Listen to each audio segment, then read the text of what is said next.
Filaria के बारे में कुछ बताइए। बेटा, फाइलेरिया कीलट मच्छर के काटने से होने वाली बीमारी है। कीलट गंदे पानी में पनपने वाला मच्छर है। जब मादा कीलट किसी फाइलेरिया से संक्रमित व्यक्ति को काटता है तो उसमें उसके परजीवी चले जाते हैं, और यही मच्छर जब किसी स्वस्थ व्यक्ति को काटता है तो उसके वो अपने परजीवी उसके शरीर में छोड़ देता है, और आपके शरीर में ये परजीवी बढ़ते रहते हैं। तब तक आपको पता नहीं चलता कि आपके शरीर में ये परजीवी है।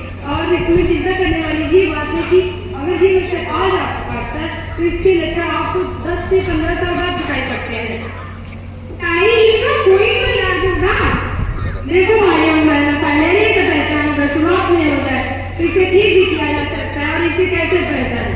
दिन में चलने फिरने से प्रभावित में सूजन आएगी, रात में सोएंगे या आराम करेंगे तो प्रभावित सामान लगने लगेगा और सूजन अपने आप खत्म हो जाएगी। बस यही वही वक्त होता है कि इलाज इस वक्त हो गया तो बीमारी ठीक हो जाएगी। अगर शुरुआत में लापरवाही की, इलाज में देरी की तो बीमारी ठीक नहीं किया जा सकता है। लेकिन इसमें घबराने की कोई जरूरत नहीं है। इससे बचना बहुत आसान है। साल में एक बार दवा खाना और साफ सफाई वो कैसे? हर इंडिया अभियान में दवा पाकर सरकार हर इंडिया अभियान चलाती है, जिसके तहत आसान अन्य स्वास्थ्य कर्मचारी आपके घर घर जाकर आपको अपने सामने इसकी दवा खिलाते हैं, ताकि देश को फाइलेरिया से मुक्त किया जा सके। और हम सबको इस दवा का ध्यान करना चाहिए।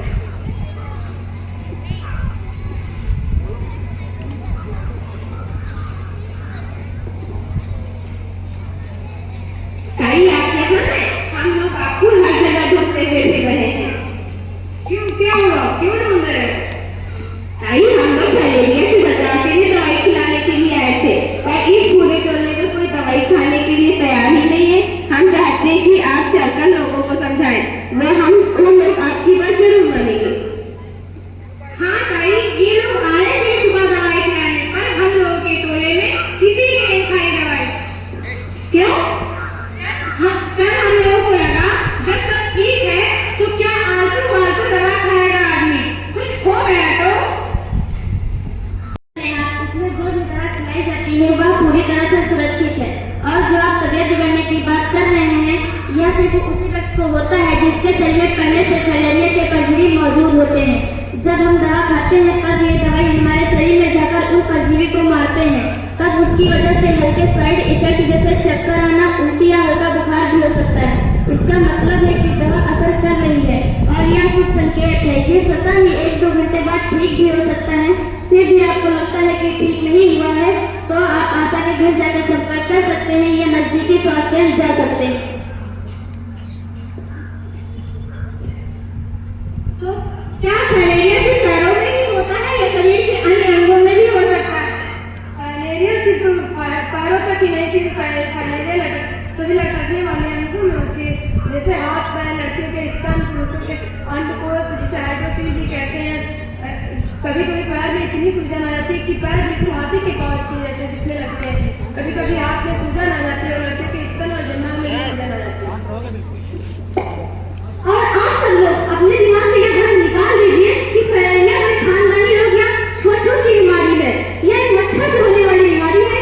इसके लिए हम लोगों को अपने घर आस पड़ोस को मच्छर से मुक्त रखना होगा, और कहीं भी गंदा पानी इकट्ठा न होने पाए, और सोते वक्त मच्छरदानी का प्रयोग करना चाहिए। पूरे बाजू के कपड़े पहनने चाहिए। इसके अलावा साल में एक बार दवाई खानी चाहिए और लगातार 5 साल तक खाते रहना चाहिए। तो क्या ये दवाई सबको खानी है? नहीं, 2 साल के कम उम्र के बच्चे, गर्भवती महिलाएं और अति गंभीर रोग से पीड़ित व्यक्ति ये दवा नहीं खा सकते हैं। बाकी सभी को खानी है। बस एक ही सावधानी रखनी है, दवाई कभी भी खाली पेट नहीं खानी चाहिए। और दूसरी सावधानी यह है कि जब भी आशा आपके घर दवा खिलाने आए तो वह दवा उनके सामने ही खाएं।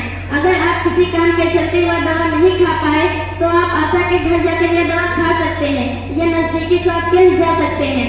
ये दवाई खाइए, जरूर खाइए, कोई बहाना नहीं।